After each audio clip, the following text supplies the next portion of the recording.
Existing ল এর মধ্যে যদি দুইজন যদি সম্মতিতেও র্যাপ করে সেটাও কিন্তু মিলিত হয়। হ্যাঁ, কারণ আপনি সেখানে বলা হয় যে বিবাহ প্রলোভন দেখিয়ে এটা কি দর্শন না? আমি আপনাকে বলি সেটাকে বলা হয় বিবাহ এটা জেনা প্রলোভন হবে, দেখিয়ে এটা দর্শন। ধর্ষণ না। আমি আপনাকে সেটাকে বলে বিবাহ প্রলোভন দেখিয়ে দর্শন।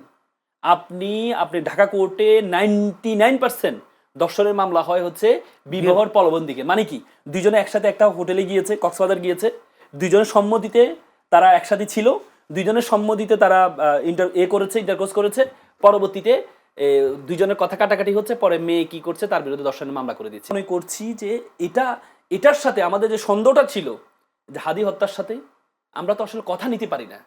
আমরা তো বাঙালি হিসেবে আমরা কথা নিতে পারি না। শেখ হাসিনা তো কথার কারণে এই ছাত্র জনতা যখন তাকে কথা বলছে, যখন মাইকে মিডিয়ার সামনে কথা বলছে, সে নিতে পারে নাই বলে তো তার উল্টাপাল্টা কথার কারণে পতন হয়েছে। এই যে হাদির কথাও আমরা নিতে পারি নাই, কিন্তু এই যে ঘটনাটা তাদের বিচার চাওয়া, এটা নিয়ে আপনি যে আক্রমণটা করেছে, এই আক্রমণটা আমার কাছে একটা বড় অ্যালার্মিং মনে হয়েছে। আমি মনে করি এটি যদি আপনি যদি এখন এদেরকে পুলিশ এরাইতে আমাদের 15-16 দিকে জীবন শেষ করেছে।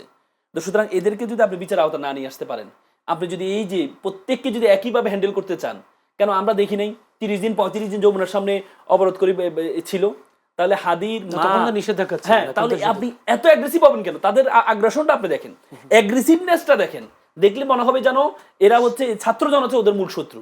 আমার কাছে ওইটাই তো মনে হয়েছে।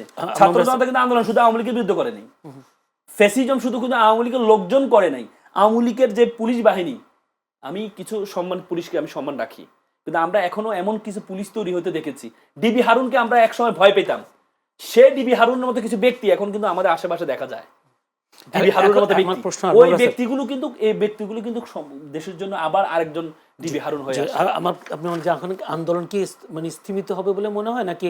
আন্দোলন তো তারা বলেছে তাদের দাবি যেহেতু মেনে নিয়েছে, জাতিসংঘের কাছে চিঠি দিয়েছে, তারা 8 তারিখ পর্যন্ত এটাকে স্থগিত করেছে। হ্যাঁ, যেহেতু চিঠি দিয়েছে, যদি তারা সন্তুষ্ট হয়, তারা যেটা চাইছে এটা যদি পেয়ে যায়, তাহলে আমার মনে হয় না আন্দোলন করার কিছু নাই। মানে আপনি কোন নির্বাচন বানচালের ষড়যন্ত্র দেখেন? এটার সাথে এটার কোনো সম্পর্ক নেই। ধন্যবাদ। জনাব নীলুফার চৌধুরী মনি, বিএনপি চেয়ারম্যান তারেক রহমান বারবার বলছেন দুর্নীতিমুক্ত সমাজ গড়ার কথা তিনি জোর দিচ্ছেন এবং তিনি বলছেন, এবং এদিকে আবার জামাত আমির বলছেন চাঁদাবাজ দুর্নীতিমুক্ত বাংলাদেশ গড়ার কথা বলছেন। আমার কথা হচ্ছে চাঁদাবাজদের বিরুদ্ধে বিএনপির অবস্থানটা কি আসলে, এই বিষয়টা যদি একটু ক্লিয়ার করতেন। কারণ একটা উদাহরণ দিয়ে আপনাকে বলি, কিছুদিন আগে বা 2-1 দিন আগে একটা ভিডিও ভাইরাল হয়েছে। চট্টগ্রামের 13 আসনের বিএনপি মনোনীত প্রার্থী সরওয়াজ জামাল নিজাম, তিনি বলেছেন নেতাকর্মীদের বলেছেন আগামী 12 ফেব্রুয়ারি পর্যন্ত চাঁদাবাজি বন্ধ রাখার জন্য। অর্থাৎ 12 ফেব্রুয়ারি পর্যন্ত চাঁদা বন্ধ রাখবেন, তার মানে নির্বাচনের পরে কি আবার চাঁদাবাজি শুরু হবে কিনা, বিষয়টা এমন কিনা? শোনেন, যারা চাঁদাবাজি করে যে দলেরই হোক না কেন, তারা এখনো চাঁদাবাজি করে। 12 তারিখ আর 15 তারিখ তাদের কোনো দিনক্ষণ নাই। আর চাঁদাটা ডেইলি আনতে যায় না, চাঁদাটা হয়তো মাসে একদিন আনতে যায়, বছরে একদিন আনতে যায়, 6 মাসে একদিন আনতে যায়। তার তো লস নাই, তার তো দিন যত যাবে তার চাঁদাটা জমতে থাকবে।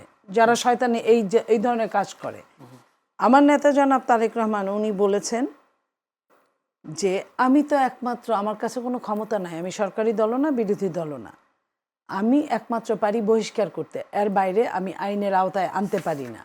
আমি আইনের আওতায় আনার জন্য যারা পারে তাদেরকে রিকোয়েস্ট করেছি, আমি সরকারের প্রধানের কাছে বলেছি, আমি আইন শৃঙ্খলা রক্ষাকারী বাহিনীর কাছে বলেছি।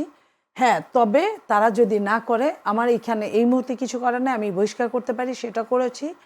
এবং আমি যদি রাষ্ট্রীয় দায়িত্বে আসি, তখন আমার প্রত্যেকটা কথা মনে থাকবে, আমার যখনই মনে হবে, এবং তখনও যদি ধরা পড়ে কেউ যে আমি এখন জানি না সে এটার সাথে জড়িত আছে কিনা, পরবর্তীতে যদি জানি, তাহলে আমি তখনই সঙ্গে সঙ্গে আমি অ্যাকশনে যাব।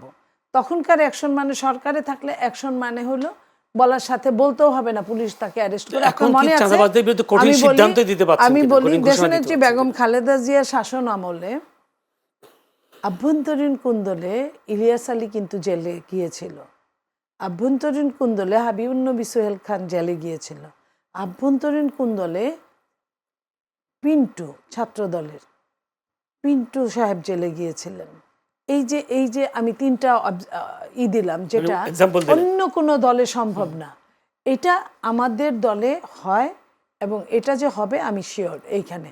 হ্যাঁ, তবে বলতে পারবেন যে পৃথিবীতে একটা সোনার গয়না বানান আপনি কিছু না কিছু খাদ না মিনালে সোনার গহনা হয় না। আপনি পৃথিবীকে একদম শুধু ভালো মানুষ দিয়ে আলাদা করতে পারবেন না। যেখানে ভালো মানুষ থাকবে ওইখানে দুই একটা কিছু হলেও মন্দ মানুষ থাকবে, সেখানে পার্সেন্টেজ কত এটা হচ্ছে মেন ব্যাপারটা। তবে আমি যতটা আপনার গুয়েবলসের থিওরির মতো কোনো একটা দল চাঁদাবাজ চাঁদাবাজ চাঁদাবাজ বলতে বলতে সারাক্ষণ শেখ হাসিনার মতো বলতে বলতে যতটা ইজি করেছে, বাস্তবতা ততটা ইজি না। বাস্তবতা এমন যে আপনার ভোটের পরে দেখা যাবে যদি সরকারে থাকে বিএনপি, এদের বিচার একদম কঠিন হস্তে দমন করা হবে যেটুকু আছে। আমি বলবো না যে বিএনপি ফেরেস্তা দল, আবার এটাও বলবো না যে বিএনপি শয়তানের দল। BNP মানুষের দল, মানুষের দল। হ্যাঁ, ভুল হবে, শুদ্ধ হবে, সবকিছু। আমি সম্পূর্ণ মিথ্যা বলছি না, কিন্তু যতটুক বলছে সম্পূর্ণ সত্যও বলছি না। এইখানে অনেক প্রপাগান্ডা কাজ করছে, এখানে অনেক গুয়েবলসের থিওরি কাজ করছে। তা আমি সেই থিওরির কথা বলছি না, আমি সরজমিনে সাদাকে সাদা কালোকে কালো বলছেন। একটা মিথ্যাকে বারবার বলতে বলতে মিথ্যাটাকে সত্যে পরিণত করার চেষ্টা করা হয় এবং জনগণ ওটা কি সত্য হিসেবে জানে। এটাই হিটলারের সময় গুয়েবলসের থিওরিটা এরকমই ছিল। 100 বার একটা মিথ্যাকে বললে সেটা সত্য হয়ে যায়। সত্য হয়ে যায় না কখনোই, মিথ্যা মিথ্যাই, সত্য সত্যই, কিন্তু মানুষের চোখে কিছুক্ষণের জন্য ধুলা দেওয়া যায়। জি, আপনার যদি বলি আল মামুন রাসেল, আসলে বাস্তবে কি আসলে মিথ্যাটাকে বারবার বলা হচ্ছে গুয়েবলের সূত্র অনুযায়ী চাঁদাবাজ চাঁদাবাজ এই শব্দগুলো আসলে জামায়াতের পক্ষ থেকে বেশি আসছে। তা আসলে মিথ্যা কেন বলছে জামায়াত? আসলে দেখেন, আমি মনে করি মিথ্যা যদি হতো 7-8 হাজার এই পর্যন্ত বহিষ্কার করা হয়েছে, 7 থেকে 8 হাজার বহিষ্কার হয়েছে, এটা আমি স্যালুট জানাই। চাঁদাবাজির জন্য আমি মাঝখানে একটা লাইন বলতে চাই, সেটা হলো 7-8 হাজার আমি অস্বীকার করব না। আমি যে লাইনটা বলতে চাই সেটা হলো, যে দলের লোক সংখ্যা 2-4 কোটি থাকে সরাসরি রাজনীতি করার জন্য, যে দলে মামলা খায় 56-58 লাখ লোক, সেইখানে 7-8 হাজার খুবই কম। দেখেন জলিল ভাই, আমি এই জিনিসটা, এই থিওরিটাকে একটু আপনার সাথে একটু দ্বিমত, যে আমার দল বড় আমি অপরাধ করব বেশি। এই থিওরি থেকে আমাদেরকে বেরিয়ে আসতে হবে। আমার দল বেশি বড়, তার মানে এই যে আপনি দেখেছেন সহিংসতা 600 জন মারা গিয়েছে, তার মধ্যে 510টা 91% করছে বিএনপি। এই যে আমাদের মাথার মধ্যে সেট হয়ে আছে আমার দল যেহেতু বড় আমি অপরাধ করব বেশি, না। আপনি দেখেন, আপনি চাঁদাবাজির জন্য 7-8 হাজার বহিষ্কার করা হয়েছে এবং এটি কখনো পরিবর্তন হবে না দেশে। কেন জানেন? আমাদের রাজনীতি প্যাটার্নকে পরিবর্তন করতে হবে। রাজনীতি প্যাটার্ন আমাদের, আমি মনে করি উপরস্থ চাঁদাবাজি থেকে নিম্নস্থ চাঁদাবাজিটাই বেশি হয়। কেন হয়? ধরেন, আমাদের সবচেয়ে বড় সমস্যা হচ্ছে আমাদের রাজনীতিবিদদের, বেশিরভাগ রাজনীতিবিদদের কোনো পেশা নাই। নিম্নস্থলে যারা আছে পেশা নাই, কিন্তু পেশা নাই বাট তাকে 10 থেকে 15 জন লোক তার অধীনে মুভ করাইতে হয়। কোথাও যাচ্ছে, একটা অফিসে আসছে, বিএনপির একটা অফিসে সে আসবে একজন নেতার সাথে, আপার সাথে দেখা করার জন্য, তার সাথে সে যদি একা আসে, আপা বলবো কি লোকজন কই তোমার, তখন সে বাধ্য 10-15টা লোক নিয়ে আসতে হবে। এই 10-15টা লোকের খরচ তাকে বিয়ে করতে হবে। এই খরচটা সে কোথায় পাবে? আবার যে ছেলেকে, যে 15 জনকে নিয়ে আসলো, এই 15 জন প্রত্যেকের আবার 10 জন 15 জন করে লোক আছে। এই লোকটা, সে তার তো কোনো পেশা নাই, কি করবে? তখন কি হয়, ওই যে নিম্নস্থলে যে নেতা আছে, নেতা কি করে, তাকে হচ্ছে ভাগ করে দেয়, যে তুমি এটা পারো, এটা দেখো, তুমি স্ট্যান্ডটা দেখো। এভাবে হয়। এভাবে হওয়ার কারণে সে তার জীবিকাটা অর্জন করে।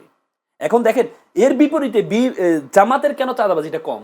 জামাত হচ্ছে এর বিপরীতে যে কাজটা করে, সেটা হচ্ছে তাদের কর্মসংস্থান তৈরি করে দেয়, বড় বড় প্রতিষ্ঠান তৈরি করে দেয়। প্রতিষ্ঠান তৈরি করে দিয়ে বলে যে তুমি তো রাজনীতি করবা, প্রতিষ্ঠান তুমি চাকরি করো, চাকরি অনেকজন ঘুরতে দেখি চাকরি করে। জামাতের আপনি যারা দেখবেন প্রত্যেকের পেশা আছে, পেশাবিহীন আপনি কাউকে পাবেন না। যদি একবারে আপনি হাই কমান্ডে যারা আছে তাদেরকে ধরে, ফুল টাইমের যারা আছে, এরা ছাড়া আপনি নিম্নস্তরে পর্যন্ত, রিক্সা চালক পর্যন্ত প্রত্যেকেরই পেশা আছে। বলছে তুমি পেশা করো, পার্ট টাইম রাজনীতি করো। আর আমরা অন্য দলের ক্ষেত্রে, আমরা অন্য দলের ক্ষেত্রে তাদের হচ্ছে রাজনীতি ফুল টাইম, আর এখানে হচ্ছে মানে রাজনীতিটা হচ্ছে পার্ট টাইম করা হয়। পেশা করবেন, পেশা শেষ করে এসে রাজনীতি করবেন। যারা ব্যাংকে চাকরি করে, এরা ব্যাংক সারাদিন শেষ করে এসে মাগরিবের পরে গিয়ে সে তার জামাতের কাজ করছে। তাহলে আপনি যদি রাজনীতি প্যাটার্ন পরিবর্তন করতে না পারেন, তাহলে আপনি কখনো চাঁদাবাজি বন্ধ করতে পারবেন না। কারণ আপনাকে দল পরিচালনা করতে হবে, দলের ছোট ছোট ছোট ছোট ছোট ছোট ছোট খুপি যে টিমগুলো আছে, টিম পরিচালনা করতে হবে বাধ্য হয়। এই জন্য বিএনপি যদি স্ট্যান্ড নেয়, আমরা কোনো পেশা যারা থাকবে না তাদেরকে আমি দলে অন্তর্ভুক্ত করব না। আল মামুন রাসেল, জামায়াত আমির একটা রেপ বিষয়টাকে সংজ্ঞায়িত করেছেন, বা কেউ কেউ বলছেন সামাজিক যোগাযোগ মাধ্যমে জামাত আমিরের যে সংজ্ঞা, এটা র্যাপের ঘটনাটাকে সংজ্ঞায়িত যেভাবে করেছেন সংজ্ঞাটাই পরিবর্তন হয়ে গেছে। তিনি বলেছেন বিবাহিত জীবনে রেপের কথা আসবে কেন, রেপ তো রেপেই, রেপ তো দুটি অসৎ পুরুষ আর অসৎ নারী বিবাহ বহির্ভূতভাবে একত্রিত হয়, তাই র্যাপ। আপনি কি তাই মনে করেন কি আসলে অসৎ মানুষ, অসৎ অসৎ পুরুষ, অসৎ মহিলা দুজন একত্রিত হলে র্যাপ হয়, নাকি কোনো মহিলাকে জোর করে রেপ করলে বা দর্শন করে সেটা রেপ হয়? এই ডেফিনেশনটা কোথায় দিয়েছে উনি? উনি একটা বক্তব্য দিয়েছেন মানে রিসেন্টলি আপনি আজকে বা রিসেন্টলি আমি এমন আমি ফেসবুকে দিয়ে দেখেছি এবং স্পষ্ট দেখেছি মিডিয়াতে ভাইরাল। আপনি কি মনে করেন আপনি হয়তো গিয়ে হয়তো চেকও করে নিতে পারেন, তিনি এই কথাটাই বলেছেন। বারবার শুনেছি আমি যে একজন দুটি র্যাপ তো দুটি অসৎ পুরুষ আর অসৎ নারী বিবাহ বহির্ভূতভাবে একত্রিত হলে তাকে র্যাপ বলে। দেখেন ইসলামের একটু বিধান আছে এখানে আসলে, হ্যাঁ এখানে যদি উনি আমি শুনি না, যদিও যদি আমি আপনার কথা ধরে যদি বলি, আমি জানি না এটা আমি আপনি আজকে গিয়ে চেক করবেন, হ্যাঁ কথা আপনার কথা ধরে বলি, আমাদের এই কি বলে আমাদের এতে কি আমাদের যে বর্তমানে এক্সিস্টিং যে ল আছে, এক্সিস্টিং ল এর মধ্যে যদি দুইজন যদি সম্মতিতেও র্যাপ করে সেটাও কিন্তু মিলিত হয়। হ্যাঁ, কারণ আপনি সেখানে বলা হয় যে বিবাহর প্রলোভন দেখিয়ে দর্শন। এটাকে দর্শনা আমি আপনাকে বলি সেটাকে বলা হয় এটা বিবাহর জেনা প্রলোভন হবে, দেখিয়ে এটা দর্শন। ধর্ষণ না। আমি আপনাকে সেটাকে বলে বিবাহর প্রলোভন দেখিয়ে দর্শন।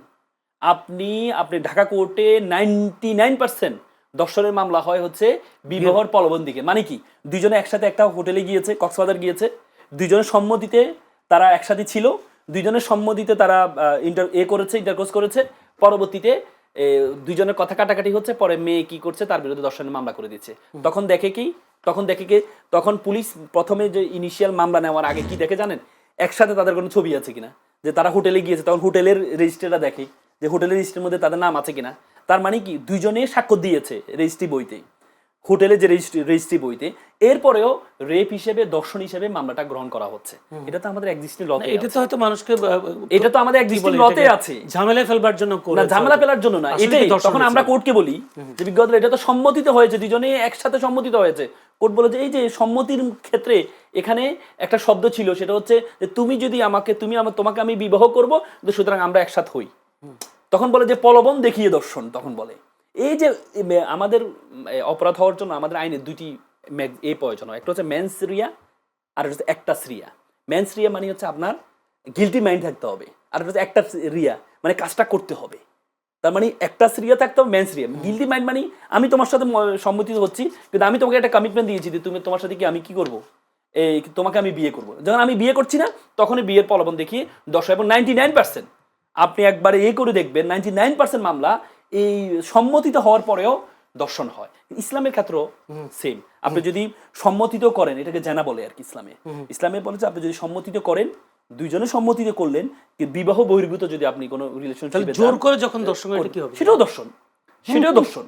জোর করে যেটাও দর্শন, সেটা সম্মতিতে করলেও আমাদের আইনে বলে দর্শন, আমাদের আইনে। এবং 99% মামলা আপনি পাবেন সম্মতিতে, বা শব্দটা অ্যাড করে দেয় বিয়ের প্রলোভন দিয়ে।